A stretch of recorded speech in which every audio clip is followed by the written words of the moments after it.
I had one of those moments recently when I just sat there staring at my account and thinking, man, if somebody has explained this to me earlier, I would save so many resources.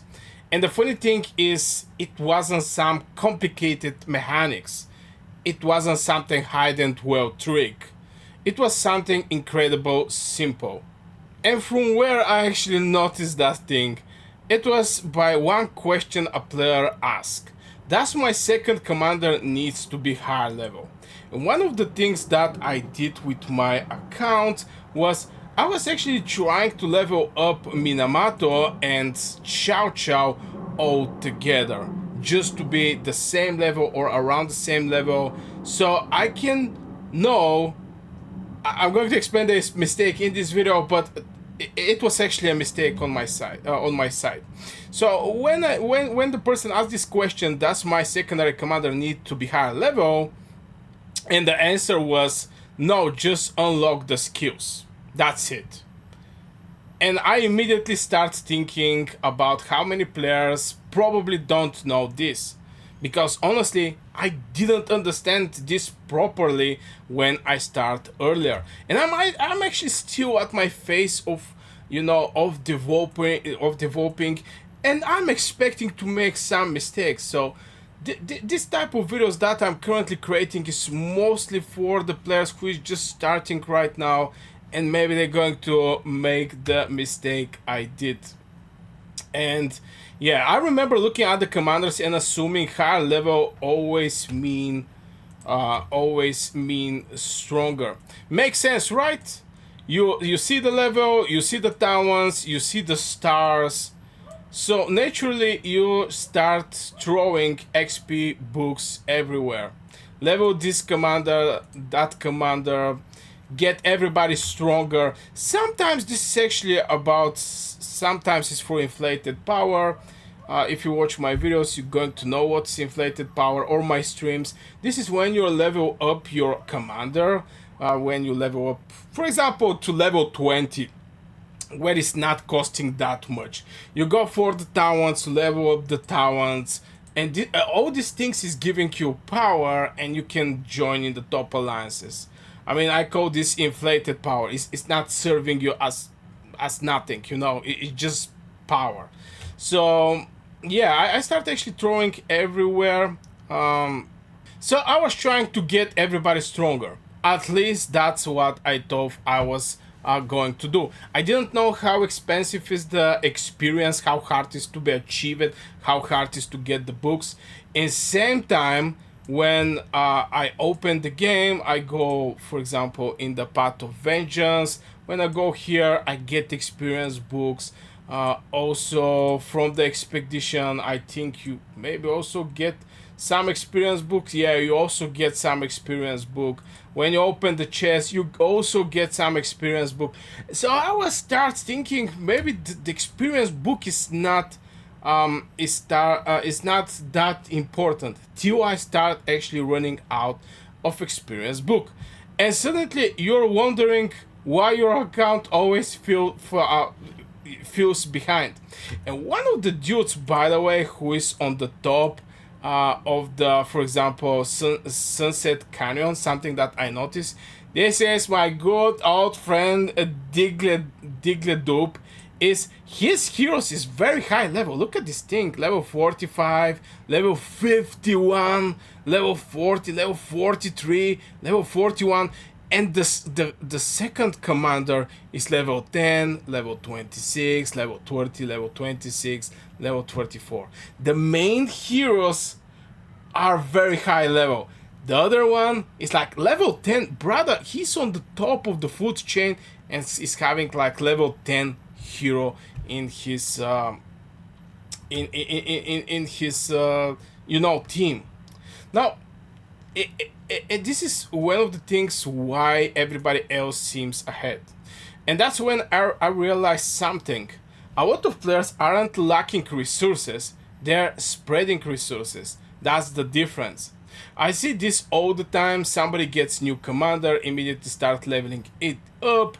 Another commander comes out, leveling up this commander also. The another one still. The people just start blocked by the stars, because this stars is not actually a joke thing now. Maybe for for epic heroes, yes, but for a legendary one, I struggle at least to get to level up the star. It's just so expensive. Till you hit this thing, you're fine. You can go and level up the commanders, but the books actually finish. So immediately starts to leveling up the new commanders. Another commander comes to, and you get the idea. Another one, and before they know, they have 5 half-finished commanders instead of 1 powerful one. And I think part of the problem is how the game presents progression. Because when you level up a commander, it feels productive. The numbers go up, you feel stronger. This is what I talk about, the inflated power. Your account looks stronger, but looking stronger and being stronger aren't always the same thing. The realization completely changed how I look a commander investment, because because here is the funny part.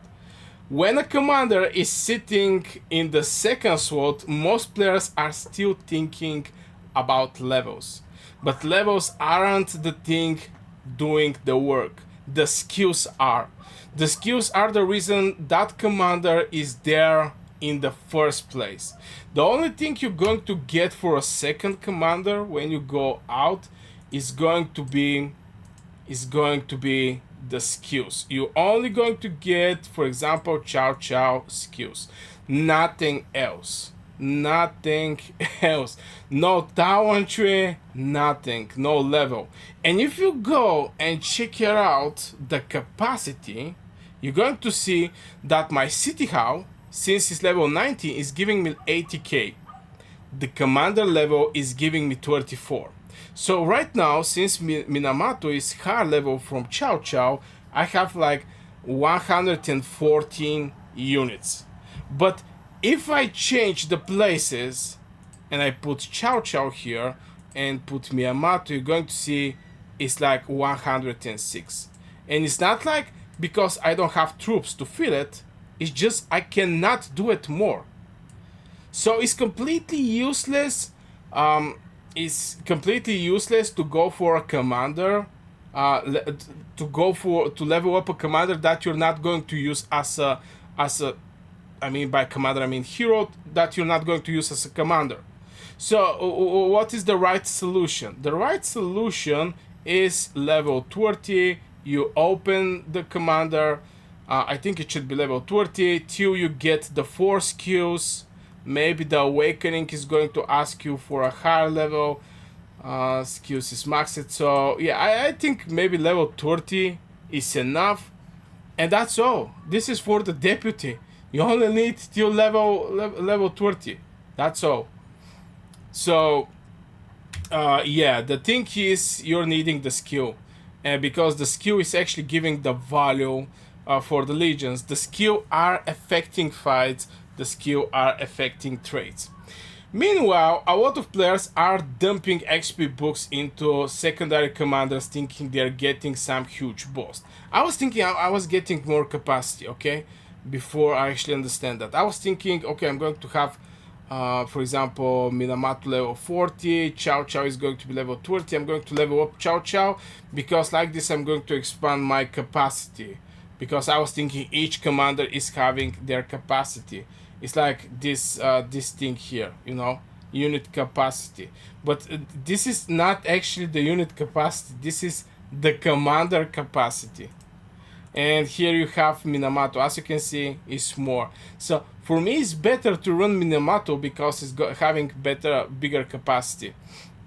But I'm still going to need the skills of Chow Chow. Now, actually, I think this mistake happened because players focus on visible progression, and visible progression is dangerous. I noticed the same thing with the gear, the same thing with the rest of the things in in Rise of Kingdom. Now the gear, from what I know, is whatever the commander is having as a gear is used in the combat. If I put any kind of gear of Minamoto and he's a deputy or second commander, is not going to have any kind of effect. Which from one side is good because it actually reduces your investments, by investments in the gear, by investments in the in the level, because look at this thing, it's not that easy to level up those bad boys. It's just taking so much books, and still it's like level 45. I didn't even get a level, and I'm saving these experience books. So just, yeah, I just decided to make this video. And to be fair, those the 6 months later, those little decisions can create a massive gap. That's what strategy games really are. Thousands of tiny decisions stacked together. No one, no, it's not like one giant decision. So nowadays, whatever I unlock a commander, my first question is, how high can I level this one? Also, my other question is, does this commander actually needs level? Am I going to use this commander? If I use him, if this commander is going to be deputy, is going to be leading my troops? And surprisingly often the answer is actually no. Maybe that's why I think account progression has become easier over the years, not because I have more resources, because I waste fewer resources. Big difference. Anyway, I'm curious if you guys made these mistakes also. Did you level secondary commander way more than you actually need, or did somebody save you from wasting out all those XP books before it was actually too late? Let me know in the comments below. So far, I'm Burgas. Don't forget to hit one like, subscribe. I wish you a great day, and see you in the next video.